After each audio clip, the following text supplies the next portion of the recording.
Kalau kita lihat masalah Ronald ini, memang ada sesuatu yang sangat janggal. Pertama, bahwa kejanggalan dalam putusannya bahwa dia bebas. Kemudian sampai ke MA tetap bebas. Lalu kemudian terjadi pengusutan sampai pada ketahuan bahwa ada perantara yang hartanya sudah mendekati 1 T. Itu yang ketahuan, mungkin saja lebih besar. Cuma yang sangat janggal dan yang sangat aneh bahwa ini kan sudah putusan MA. Putusan MA kan selalu dikatakan putusan MA itu adalah wakil dari Tuhan. Karena wakil dari Tuhan tetap harus dijalankan. Tapi kenapa khusus dalam hal pasal Ronald ini, begitu Pak Prabowo diangkat, kok tiba-tiba dalam waktu 1 hari tiba-tiba bisa dibatalkan?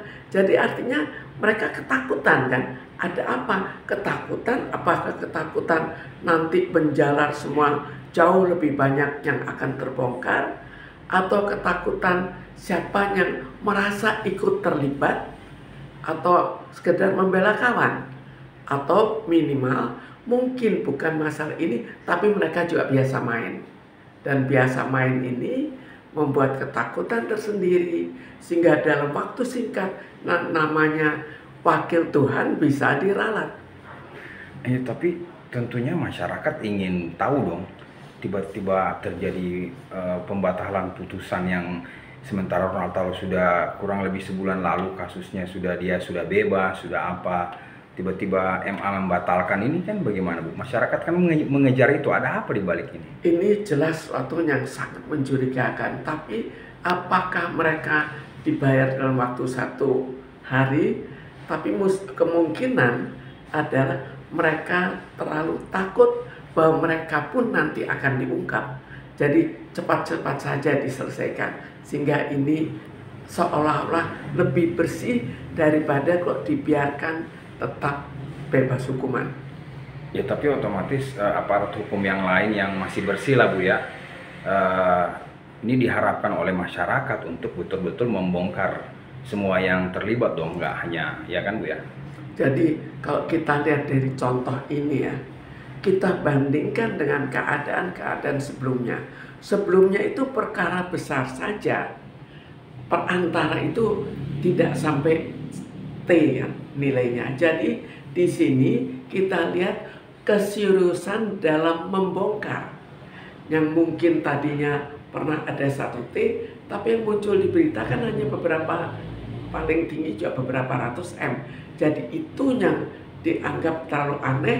Kemudian yang super aneh adalah kenapa sekarang wakil Tuhan kok bisa diralat lagi tanpa suatu permintaan untuk meralat, atau dengan suatu yang sangat singkat, 1 hari bisa diralat. Itu kan terlalu aneh.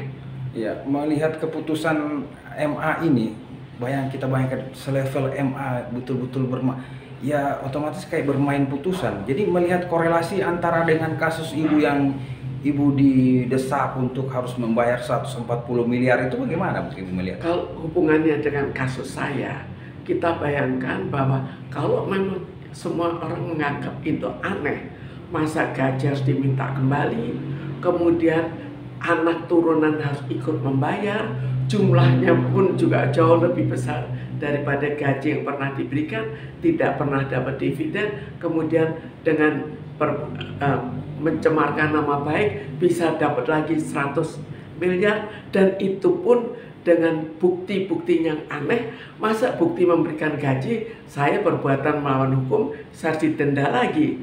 Lalu bukti yang lapor ke polisi, polisi sudah tidak melanjutkan, tetap saja saya yang kena lagi. Jadi terlalu banyak aneh. Sekarang apa yang jadi bukti? Itu yang saya pertanyakan. Kok tanpa bukti bisa kena 140 M? Apa itu mungkin tanpa membayar hakim tinggi maupun MA? Jadi lalu siapa perantaranya? Mestinya perantaranya juga pasti mempunyai harta yang luar biasa besarnya.